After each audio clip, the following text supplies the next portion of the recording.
Good morning, good morning. Oh, and then all of a sudden my computer started beeping at me just when I said good morning. I am just going to sit here and sip my coffee for a minute and wait. Early morning time. It's hard to get people on alive. Oh, there we have some. There we have some. How are you doing this morning? I would love to know. I am hanging in there. It's hump day. We're yeah, it's hump day. That means we're almost to the weekend. So I wish it were. I wish it made a difference this week, but it doesn't because it's a drill weekend. So my husband will still be working, but that's okay because that's what we do. One weekend a month. Hello. Okay, now the comments are coming through. I'm like, I'm the only one here.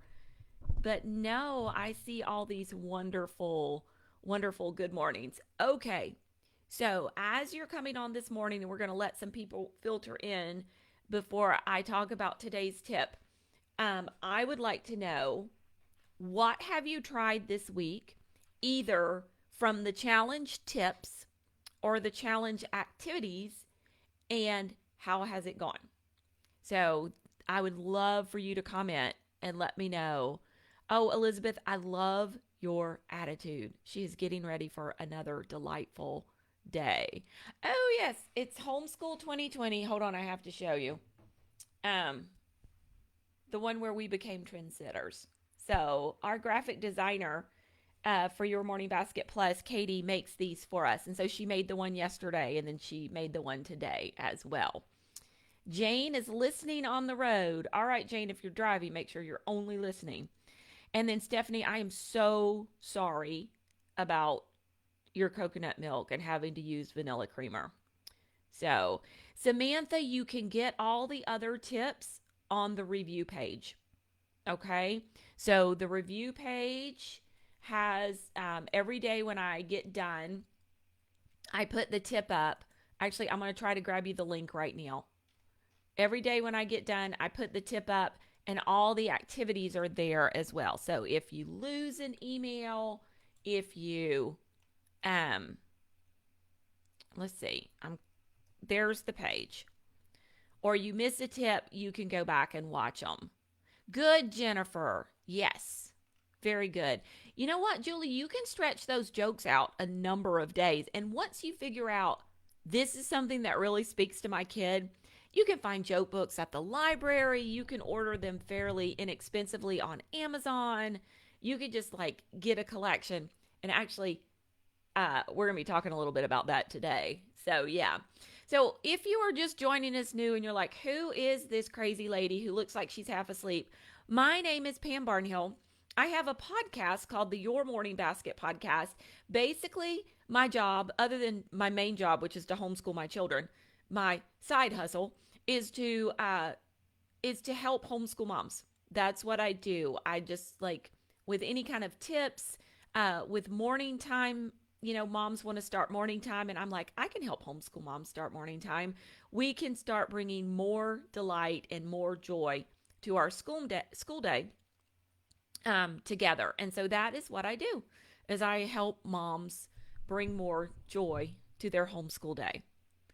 Okay, Elizabeth, yes. Did you post your pictures? Elizabeth said, my kids like the line and drawing inside their hand, and the yak was fun too. Um, and did you post the pictures in the group? Because we've had so many people post their line drawings into the group, and they look so cool, the hair and the hand. So that turned out, that's an excellent one. Sherry, I've been getting up at 6 this week, but I decided I need this sleep this morning, so I got up at 7. And I'm not so sure that I look alive. So there you go. Mm. Okay, well, let's start with today's tip. Let's start with today's tip, and then I'm going to talk a little bit about what you got in your email for today, because there is some fun stuff in there. Okay, Lindsay, I'm going to try to be cheerful. So, what if, we've been doing this for a couple days now, and a lot of you guys are having fun with it, but there could be the mom who's sitting out there who's going, you know what? My kids really aren't that into this. They're not buying into it. I would love to do some of this stuff in my homeschool day because I enjoy it. And you know what? There is nothing wrong with that. There is nothing wrong with putting stuff in your homeschool day that you, as a mom, enjoy. Because you know what? You are going to be doing the homeschooling longer than any other person in your house.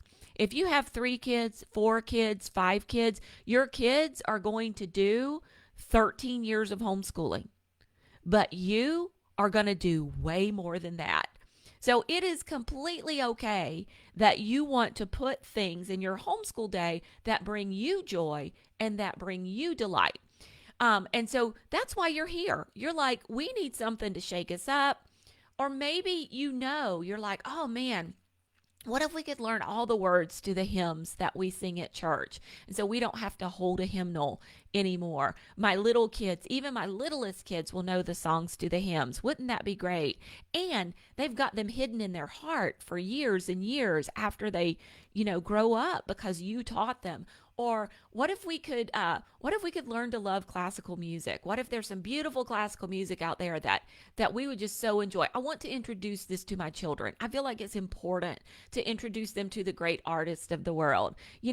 So much of what passes for art these days is just not beautiful. And so what if I want to teach that to my kids, or poetry? And then you make your homeschool schedule and you get bogged down in the math, and you get bogged down in the spelling lessons and teaching people how to read and listening to them sound out cat 15 times, or 15 million times. And you're like, where do I put this stuff? Where do I put these things so that they get done? Because they get lost. They get absolutely lost in my day, and I forget to do them. So what you do is you group them together and you do these delightful things, and you think it's a fabulous idea, but then all of a sudden your kids start digging in their heels and they're like, Mom, you're just adding more stuff to our day. Why are we going to do this? Why do I have to do it? And you have to kind of overcome some of that resistance. And this is how you do that. This is how you overcome resistance. This is what we're talking about today. Because I tell you, once you get them started, once you overcome the initial resistance that comes, and if you have little kids, you're not going to have very much resistance at all. You're going to have a whole different set of problems, which we're going to kind of address tomorrow. But if you're just starting this, and maybe your oldest is an 11-year-old boy or a 13-year-old or a 14-year-old, then you're going to have this resistance there because they're going to feel like you're adding things to their day. And you can overcome this resistance with this tip that I'm about to give you.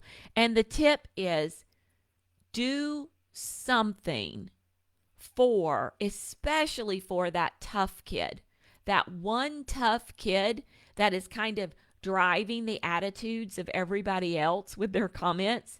You know that kid. You have that kid. I have that kid. So there's one tough kid in the bunch for sure that is driving the attitude of everybody else with their comments. So what you do when you start doing this consistently is you find the one thing that tough kid really enjoys, and you put that in first, and you do that thing. So as you're looking at the activities that I'm sending you this week, if you've got that tough kid, pick the thing that is going to speak to that tough kid. Now, it might not be the thing that speaks to you. It might not be the thing that you feel like is the most worthy, or you feel like needs to be in here, right? But if you get them first, then you can start adding the other things in. Okay? If you get them first, you can start adding the other things in. So we had been doing morning time for a while and really enjoying it. and really loving it. And I would say it was probably when my youngest got to be about 7 or 8 years old that he became my tough nut to crack. For whatever reason, he decided that he just wasn't enjoying morning time. He didn't want to do it any day, anyway. And he just became really difficult. And so what I did was I started putting something in morning time just for him. Mad Libs. Okay. Now, I have said in the past, oh, my kids learn grammar with Mad Libs. You know what? I have decided my kids do not learn grammar with Mad Libs. We're sitting here doing Mad Libs, and I'm like, an adjective. And they're like, is that a describing word? But if they're doing their IEW grammar curriculum, which we're loving this year, by the way, it's our first year doing it, they remember what an adjective is.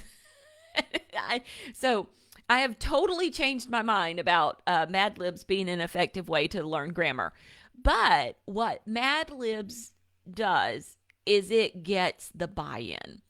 This kid is now 11, and he still looks forward to doing Mad Libs every day. This was our very first set of Mad Libs that we did years ago. The dog ate my Mad Libs because that kid loves dogs. And that was why we did this. So you're going to see I have a collection. We also have Dungeons and Dragons Mad Libs. Did we finish this one? We didn't finish this one. This one just kind of fizzled out. We'll go back to it. Don't worry. We have seasonal Mad Libs. This month we are doing spooky Mad Libs. There's nothing bad in here. It's all like old, what's the word I'm looking for? Like Frankenstein movies and things like that. Science fiction stories and stuff like that. So we're doing, this one's a big one. This is going to last us for the rest of our homeschool days every October. Okay, Robin, Doctor Who Mad Libs. Yes. So we have not finished this one either, but we've gotten quite a way through it because we do have Doctor Who fans in the family. So we were doing that one. Another seasonal favorite is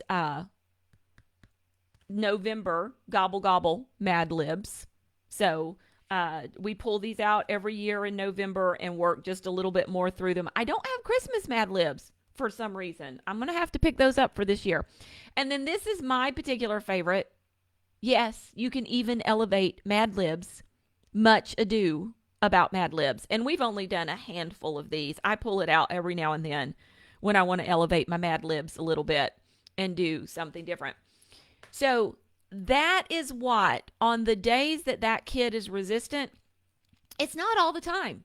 Like, as long as we're consistent, he's typically not resistant, but he always asks for his Mad Libs. If I forget to do them, he is always asking for them. Yes, Andrea, you find them on Amazon. Now, people have told me that there is a Mad Libs app that you can get, and there might be like a subscription. You can probably get a couple free. And then there's a subscription, or I don't know. For all I know, all of them are free. I like to get the little books myself, but you could probably find an app for it as well. And so, that's our collection of Mad Libs. And, we just pull them out, and I keep one in the basket all the time, and we do it. Now, for your kids, it might not be Mad Libs. Somebody said earlier that their kids love art and singing. So this was Sherry, and she said, my kids love art and singing. For your kids, it may be art and singing. But do that. Make the time, set aside the time to do the things that they love, and then, put something else in there. So if you have 4 people in your family, in my family, we have 4 people. We have 3 kids, and we have mom. Okay? So I would make sure that I did something that each child in the family loved, and then I would put something in that mom loves. And it's completely and totally okay to look at them and say, you know what? This is my thing, and I get a turn. We're going to do my thing too. So that's where you put your him. That's where you put the classical music if nobody else in your family loves that. Though it is so much fun to do classical music in fun ways. There's so much like kid friendly classical music stuff out there. Um, the world's too short for boring classical music. Find the fun stuff. So, and then, art. So do some art, do some picture study, and everything. So how do you do Mad Libs with your boy? Okay, so this is a good question. Actually, I do Mad Libs with everybody. Everybody does them together because it's part of our morning time. And it's in our basket. So it's in our morning basket. I'm going to have to bring my basket in here probably Friday to show you guys. But it's in my morning basket. And so what I try to do when we're doing our morning basket is mix it up. And what I mean by that is we always start with prayer. So we're going to do our prayer first. Any scripture reading that we're doing, anything like that, we do that first. Then we move to CNN 10. And guys, I interviewed Carl Azus from CNN 10 for the podcast, and it came out yesterday. And it was such a fun interview. I enjoyed doing it. He is a fabulous guy. My kids love listening to it because they love Carl so much. I just dropped the link for you. So we move to that, and then we move into reading aloud. Okay, so what you can see that I'm doing is kind of switching back and forth. Then after that reading aloud, that's where I would do the Mad Libs, because I'm going to have something else I'm going to read aloud a little bit later. So after that first reading aloud, I would do the Mad Libs. So then I can read aloud again. So then maybe we could do poetry memorization, and then I can read aloud again. So what I'm doing is I'm interspersing things that they really enjoy doing, like watching CNN 10 and doing Mad Libs and reciting their memory work. Remember those funny voices yesterday? I'm interspersing that with them sitting and listening to history, okay? Or them sitting and listening to our literature story, which sometimes they love, sometimes they don't, especially like, not every kid loves every read aloud. So I'm interspersing those more active things that they love in between those periods that I want them to sit and listen. Linda's asking, how long does your morning time last? So my morning time right now lasts right about an hour. But that is because we do history in morning time. We do literature for morning time. And then we do a number of other smaller subjects for morning time as well. So ours is lasting right about an hour, sometimes a little bit longer. If we listen to like a Masterpiece Society art appreciation podcast that's 15 minutes long, sometimes it goes longer. We're going to talk. Sherry says, with my kids being young, they like to move before we sit to do school. Do you have anything to do for active kids? Yes, I do. We're going to talk about that in just a second. But I think we have done exercises in our morning time. I have one kid who does occupational therapy, and the occupational therapist sends home some core strengthening exercises for him to do. I'll have everybody do them in morning time, and she always makes it into a little game. So that's something that you could do as well. All right. Let's see. Silly Jilly asks, what is CNN 10? CNN 10 is a student news show. It's very well done. It's very nonpartisan. It's an explainer news show. Carla Zeus does an excellent job. You can listen to my interview, and just great integrity there. Very pro homeschooling. And he gave a shout out to homeschoolers. If you go back and watch the show from October 12th on YouTube, he gives a shout out to homeschoolers at the end. So that's what CNN 10 is. My kids love to watch it. I like to watch it. Okay, so somebody asked about movement. Let me tell you this really quickly. Let's go over what was in your day 3 email, which you got yesterday evening. and talk about some of the activities that you guys have to choose from for today. So the first one was to learn about animals in the pond, and there was some baby turtle, baby frog. There was a video, a really good video, and some conversations about the life cycle of turtles and frogs and comparing those two life cycles. That's going to be good for preschool, probably with that video up through middle school. All right. So that's a good one. And then we kind of piggybacked on that with how to fold a turtle, an origami turtle. Now, in the video that we link for that one, there is a little kid there. So little kids could do it. But my 13-year-old loves origami and would totally watch that and fold that turtle. So there you go. The third activity we sent out today was rock around the clock, and it's a dance. And this is, you're probably not going to get your teenagers to do this. I think that my teenagers would probably do it.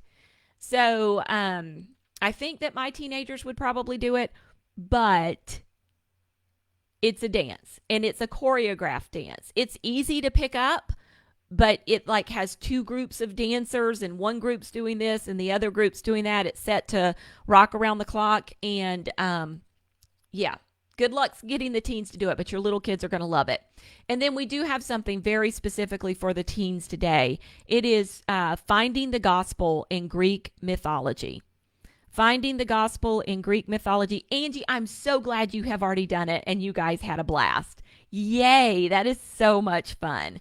So finding the gospel in Greek mythology is, it's about, I want to say 30 minutes, but it might be longer.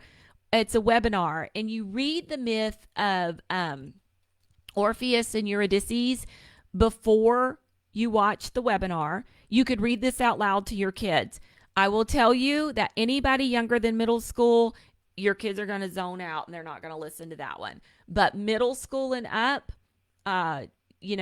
bear with the first part of it. She gives a lot of background, but then she gets into talking about this myth, and it's absolutely fascinating to listen to. Your high schoolers and you moms are going to love it. So yeah, there you go. So that's what is on track today. So if you have had trouble, let me get you set up. It's to sign up. I'm dropping the link right now. You go to pambarnhill.com, D4D, right there. Okay? And that is where you can sign up. If you have not received your emails, first of all, check your spam. Okay? Because there's a very good chance that that is where they are. But if you have not gotten the emails, email info@pambarnhill.com.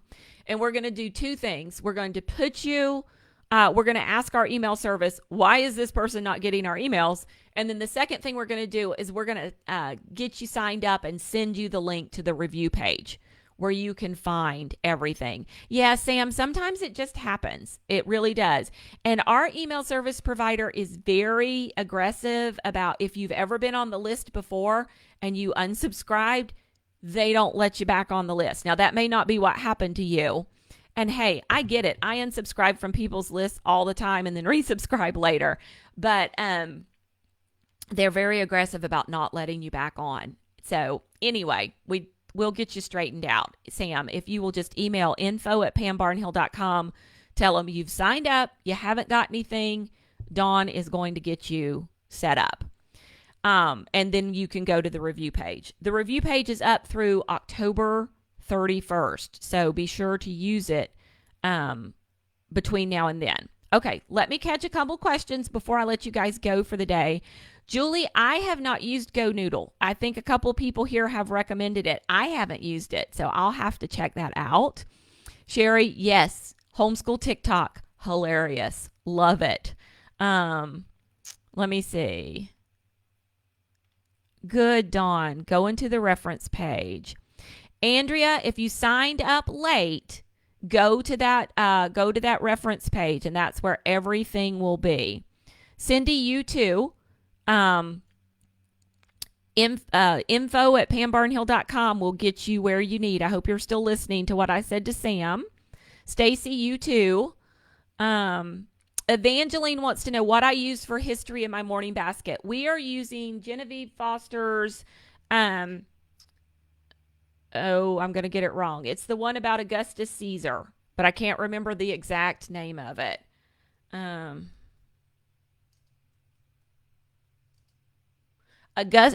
Google is listening to me. It just popped right up. Augustus Caesar's World, a story of ideas and events from BC 44 to 14 AD. So my kids really wanted to study mythology this year. And so I asked myself, so we're also reading right now Black Ships Before Troy. We're about to finish that and move into the Odyssey. And I asked myself, how could we tie history in with this? And we're doing Augustus Caesar's World, and we're just reading aloud and narrating. So,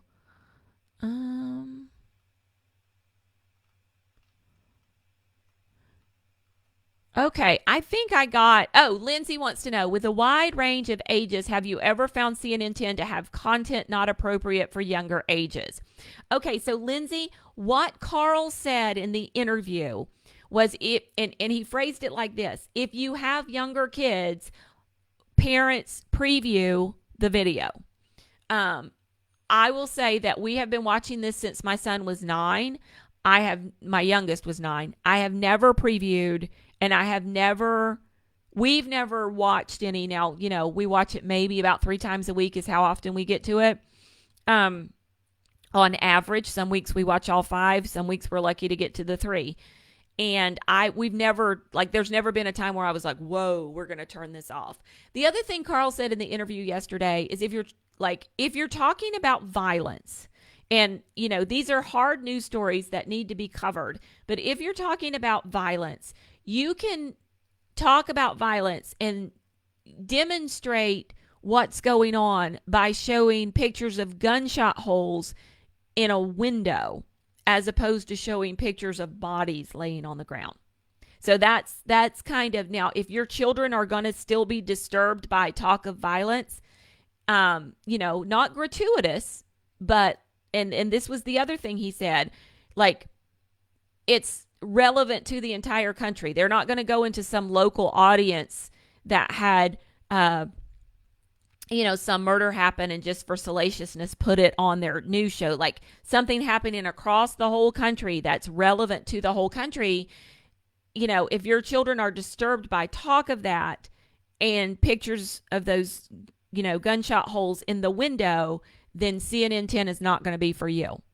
And this is not an everyday thing. I mean, we've watched a couple of times this week, and I don't think, well, we didn't watch yesterday, so the Monday and Tuesday, and I don't think there was any violence. So, it's not all the time. Just when it's relevant, they don't shy away from it, but they're careful with how they present it. So hopefully that answered your question. I think you would really be fascinated by that interview that I did with him, and I'll just drop the link one more time. Okay, guys. So hopefully there was something here. In addition to start small, hook them. Start with something they love. Put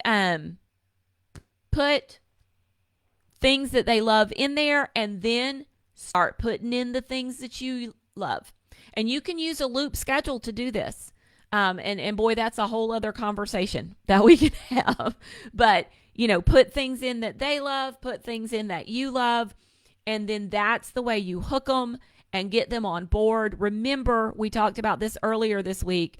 Start small, build slow. Start small, build slow, because you don't want to completely shock their world and throw 5 new things onto their school day, because they will dig in their heels on that. So boil that frog by turning up the water slowly, and then you're going to create a habit that the whole family will love. Promise. Okay, Amber, we watch it on YouTube. YouTube.com /CNN10. So we watch it on YouTube. Sometimes we go to the website. So, and if you have not gotten your emails. Please email info@pambarnhill.com. We will get you hooked up with the review page, and then we will find out what's going on. All right. I will be back tomorrow morning at 8 o'clock. I think I'm going to have to go heat up my coffee now. But I will be back tomorrow morning at 8 o'clock with another fabulous tip for you. And I would love to see pictures. I'd love to see videos of your dancing and stuff in the group later on today. So yeah, share those. All right. Bye-bye.